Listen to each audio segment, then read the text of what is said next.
Elias Thorne, a man swallowed by solitude, inherited Blackwood Manor, a monument to forgotten whispers.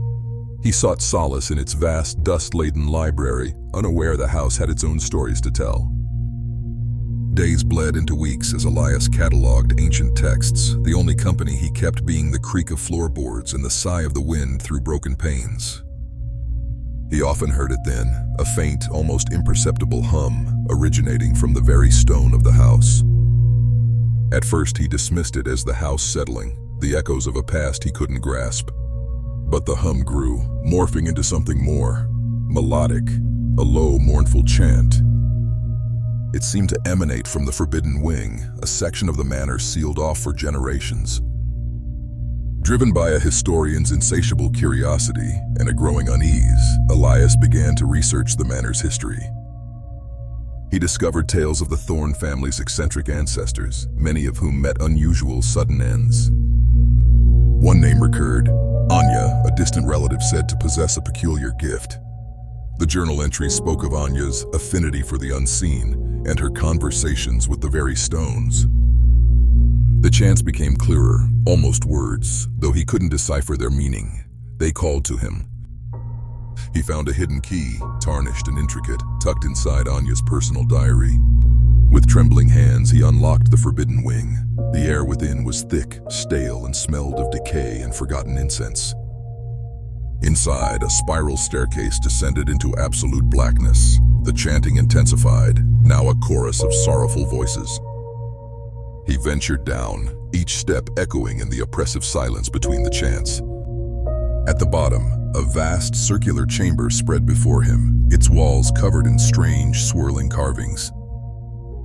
In the center, a stone altar, upon which lay a single, petrified heart. The carvings pulsed with a faint internal light, mirroring the rhythmic hum in the air.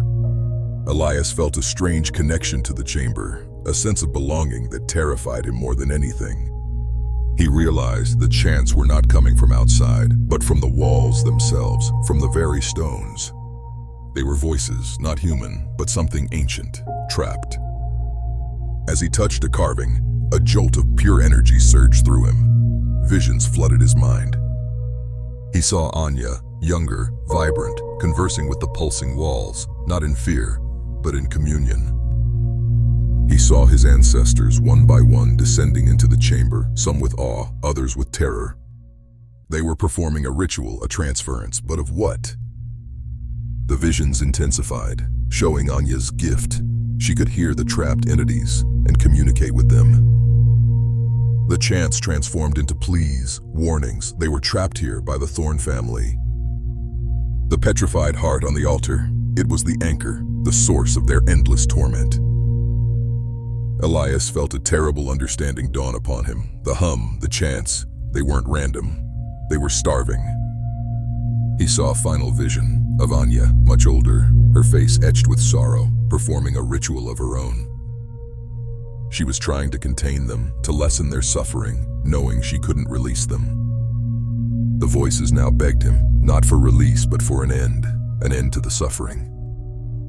The ritual his ancestors had performed was one of eternal nourishment, drawing life from those bound to the stones. The Thorne family's prosperity, their longevity, it was all built on this horrific foundation. Elias looked at the petrified heart, the anchor, the key to their torment. He knew what he had to do. With a surge of adrenaline and grim resolve, he grasped the heart. A searing pain shot through him, as if countless agonizing lives were suddenly compressed into his own. The chamber roared, the walls thrumming violently, the voices a cacophony of fear and desperate hope. He squeezed, focusing every ounce of his will. The heart began to crack. A blinding flash erupted from the altar, engulfing the chamber. When the light faded, the chamber was silent. The carvings were dull, inert. The hum was gone. Elias stood alone, breathless, exhausted, but with a profound sense of peace. The entities were finally free. He ascended the spiral staircase, the silence of the manor no longer menacing, but truly quiet. He returned to the library, a weight lifted from his shoulders, the Thorne family secret finally laid to rest. As he walked past a mirror, a glint caught his eye. His reflection shimmered, and for a fleeting moment he saw it. Not Anya, not his ancestors, but all of them. A collective consciousness, a subtle shift in his own being. The gift was not to hear, but to contain.